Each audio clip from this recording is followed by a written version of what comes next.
তো নামাজ পড়া শেষ হয়েছে না হয়েছে আমি যদি সরকার হয়েছে পালাইছে রে পালাইছে। আমরা কিন্তু নামাজে বসছি কিন্তু শেখ হাসিনা পালানোর খবরের আগে। বুঝতে পারছে? মানে সন্দেহ করছে কিছু একটা হইছে। হ্যাঁ, এর মধ্যে হয়ে গেছে।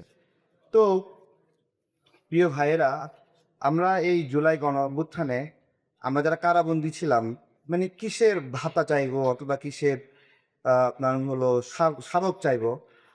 আমি প্রত্যেকদিন মানে শুকরিয়া আদায় করি যে যে আমি তো আশাই করছিলাম। আমি ওই নীল কার্ডটা সংগ্রহ করে সবার নখ কাইটা দিতাম জেলখানায়।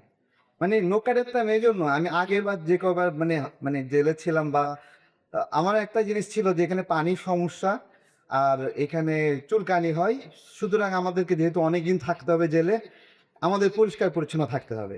এবং আমি খাওয়া-দাওয়ার বিষয়ে এতটা ইয়ে ছিলাম না। ওগুলোই খাইতাম সবসময়। আমার জন্য তো টাকা পয়সা বাঁচত না। তো চেষ্টা করতাম একে ওকে বলে ডিটারজেন্ট নিয়ে ওই ডিটারজেন্ট আবার আরেকজনকে দিয়ে দিতাম। যে সবাইকে পরিষ্কার থাকতে হবে, পরিচ্ছন্ন থাকতে হবে। তো আমার আপনার হলো কাপড় ছিল, একটা কাপড় আসছিল ২ টা। তো ওইটা দিয়ে পড়তাম। তো একজন ছেলে এসে বলতেছে, "তারেক ভাই আপনার তো ২ টা কাপড়। আমি গত ৩-৪ দিন কোনো কাপড় বদলাইনি। তো আপনি একটা আজকের জন্য আমাকে ধার দেন। আমি এটা একটু পরে আবার শুকায়ে গেলে আবার আপনাকে দিয়ে যাব।" তো জেলখানায় আমাদের একটা বিশেষ রাজনৈতিক দলের বন্ধুরা ছিল একটা রুমে আমাদের পুরা বিল্ডিং এ। নাম বলতেছি না। পুরা যে একটা বিল্ডিং এ শুধু একটা রুমেই তারা ছিল। ৪ জন কি ৫ জন ছিল।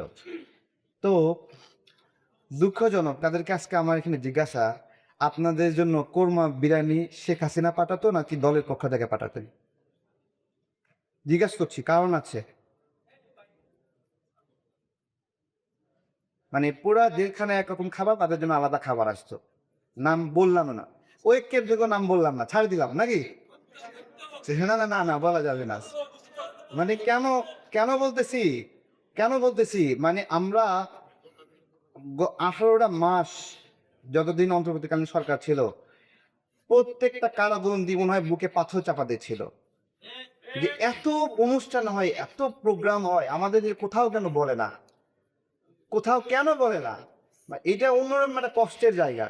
অথচ সাধারণ জুলাই অভ্যুত্থানে একটা আন্দোলনকারী যে জুলাই ক্লাবটা নিয়েছে, তার থেকে কারাবন্দী মানেই চড়-থাপ্পড়, অত্যাচার, নির্যাতন, নিপীড়ন এবং জীবনটা বাঁচবে কি বাঁচবে না। কে যেন বলল না রিভলভারের আওয়াজ হচ্ছে, ঠিক আছে? তো আমাকে ভয় দেখানোর জন্য প্রত্যেকটা সময় রিভলভারের গুলি খুলছো আবার কাস্টে লাগাইতো, খুলছো লাগাইতো।